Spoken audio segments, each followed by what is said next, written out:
नमस्ते सदा वत्सले मातृभूमि जय हिंद दोस्तों, मैं किशन आप सबका स्वागत करता हूं। तो चलिए शुरू करते हैं आज के डिफेंस समाचारों को।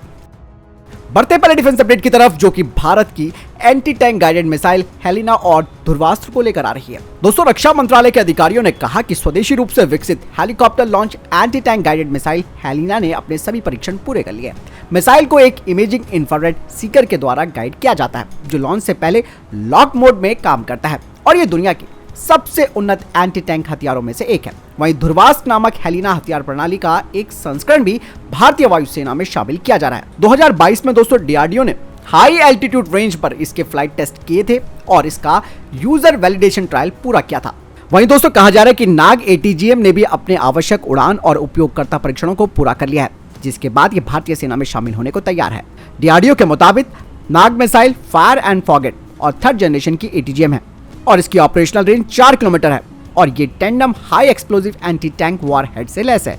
इस मिसाइल की लंबाई 1.834 मीटर, इसका डायमीटर 0.158 मीटर और वजन 44 किलोग्राम है। नाग एटीजीएम को हेलीकॉप्टर पर भी लगाया गया है और इस कॉन्फ़िगरेशन में एटीजीएम प्रणाली को हेलिना के नाम से जाना जाता है। बढ़ते नेक्स्ट अपडेट की तरफ। दोस्तों, पाकिस्तान ने दावा किया है कि भारत का जो बैलिस्टिक मिसाइल डिफेंस प्रोग्राम है वो पाकिस्तान की बैलिस्टिक मिसाइलों को नहीं हरा सकता है। दरअसल पाकिस्तान के रिटायर्ड जनरल खालिद ने कहा कि पाकिस्तान की बैलिस्टिक मिसाइलें भारत के बैलिस्टिक मिसाइल रक्षा यानी कि बीएमडी प्रोग्राम को हरा सकती हैं। हालांकि इस पर बात करने वाली कोई बात नहीं है, लेकिन आखिरकार ये दावा जब उन्होंने किया है तो कुछ ना कुछ इसके पीछे तर्क होगा। दरअसल खालिद ने कहा कि पाकिस्तान की प्रमुख मिसाइलों में से एक मिसाइल है अब्बाबिल, जो कि पाकिस्तान की सतह से सतह पर मार करने वाली मध्यम दूरी की बैलिस्टिक मिसाइल है और कहा जाता है कि Ababeel multiple independently targetable reentry vehicle यानी कि MIRV तकनीक से लैस है।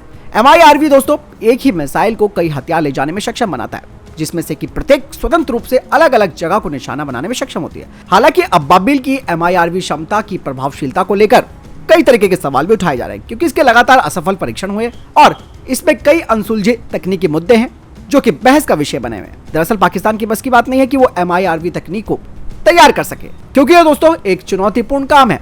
ये आमतौर पर ICBM से जुड़ी होती हैं, जिनकी रेंज 5500 किलोमीटर से अधिक होती है, और अब्बाबिल जैसी मध्यम दूरी की बैलिस्टिक मिसाइलें जिनकी रेंज कम है वो MIRV वॉरहेड को सही तरीके से ले जाने में सक्षम नहीं है। इसके अलावा पाकिस्तान ने अपनी 2750 किलोमीटर तक मार करने में सक्षम लंबी दूरी की मिसाइल शाहीन 3 के बारे में भी बोला है, जिसमें यह कहा गया है कि पाकिस्तान इस मिसाइल का इस्तेमाल करके भारत के रणनीतिक स्थान अंडमान और निकोबार द्वीप समूह को भी निशाना बना सकता है और इस क्षेत्र में भारत को परमाणु हथियार स्थापित करने से भी रोक सकता है। लेकिन दूसरी तरफ भारत की बात करें तो भारत 2 चरणों में अपने BMD प्रणाली के विकास को सक्रिय रूप से आगे बढ़ा रहा है। हालांकि फेज 1 की तैनाती शुरू हो चुकी है, सिस्टम की प्रभावशीलता देखी जानी बाकी है।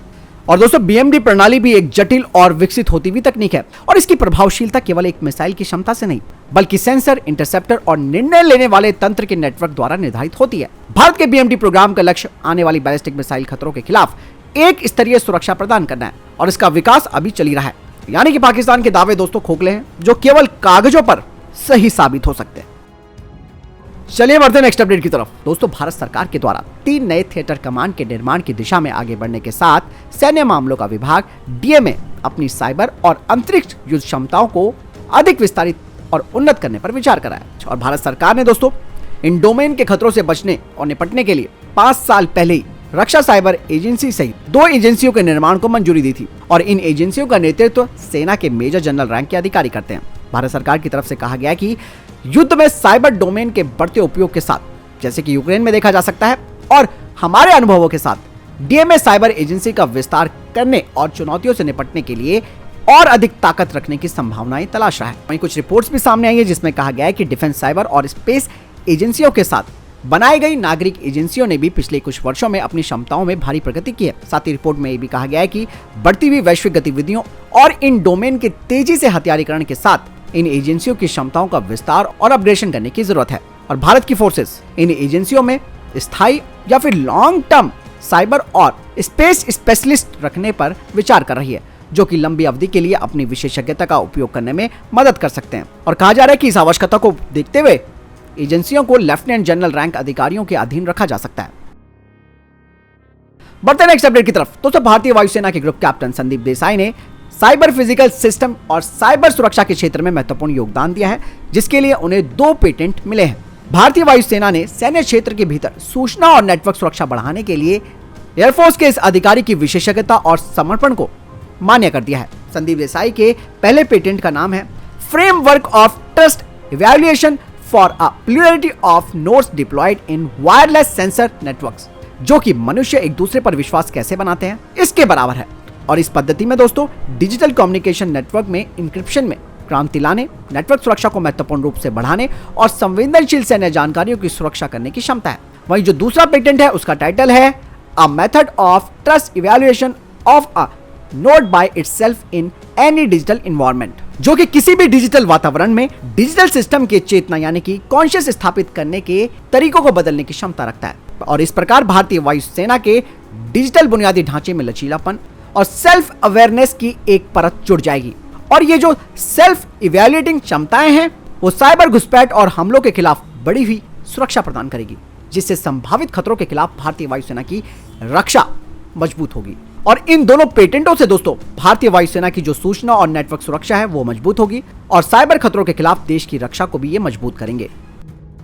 बढ़ते नेक्स्ट अपडेट की तरफ। दोस्तों कहा जा रहा है कि कोबरा कमांडोज को अब कश्मीर में काउंटर टेररिज्म के खिलाफ डिप्लॉय किया जा सकता है। और दोस्तों सीआरपीएफ की कमांडो बटालियन कोबरा नक्सलियों से मुकाबला करने की एक माहिर स्पेशल यूनिट है और अब इन विशिष्ट कमांडो को एक नई चुनौती का सामना करने के लिए तैयार किया जा रहा है। 205 कोबरा बटालियन जो कि वर्तमान में बिहार में तैनात है, जहां नक्सली धीरे धीरे कम हो रहे हैं, ऐसे में अब कश्मीर में उनकी आगामी तैनाती होगी, जिससे कि कोबरा कमांडो इस क्षेत्र में आतंकवाद से निपटने के सुरक्षा बलों के प्रयासों को मजबूत करने में महत्वपूर्ण भूमिका निभाएंगे।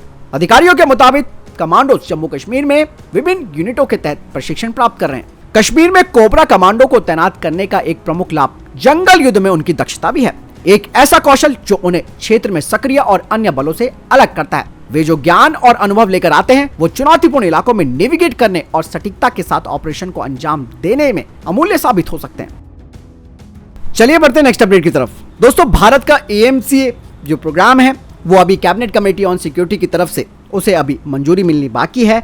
ऐसे में पाकिस्तान एरोनॉटिकल कॉम्प्लेक्स ने टर्किश एरोस्पेस इंडस्ट्री के साथ गठजोड़ किया है कान एयरक्राफ्ट के संयुक्त रूप से विकास के लिए, जिसमें कि अलग अलग एयरवर्थी इक्विपमेंट्स और मल्टीपल सब सिस्टम पाकिस्तान में बनेंगे।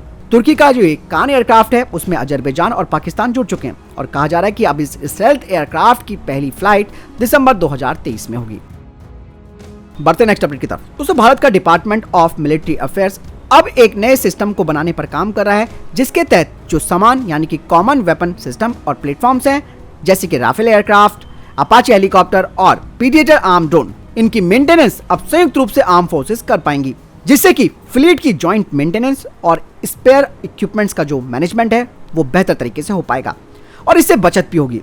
और आप सब जानते हैं कि भारतीय सेना पहले ही अपने कुछ सैनिकों को इंडियन एयरफोर्स की कुछ यूनिट्स में पोस्ट कर चुकी है ताकि वो अपाचे हेलीकॉप्टर को ऑपरेट करना सीखे। वहीं इंडियन नेवी ने भी राफेल फाइटर जेट को चुना है, जिसे कि इंडियन एयरफोर्स भी ऑपरेट करती है। चलिए बढ़ते हैं नेक्स्ट अपडेट की तरफ। दोस्तों भारतीय नौसेना ने अब अपनी योजना को फाइनल कर लिया है, जिसके तहत एक dedicated Rafale training squadron INS Hansa Goa में तैयार होगी। राफेल को मौजूदा नेवल एविएशन और इंफ्रास्ट्रक्चर और ट्रेनिंग फैसिलिटी के साथ जोड़ा जाएगा। और दोस्तों जो 26 राफेल मरीन फाइटर जेट्स हैं उनमें से 4 ट्विन सीटर वेरिएंट्स होंगे, जो कि ट्रेनी पायलट्स को इस एयरक्राफ्ट के एडवांस सिस्टम और वेपन सिस्टम के बारे में फैमिलियर करने का काम करेंगे।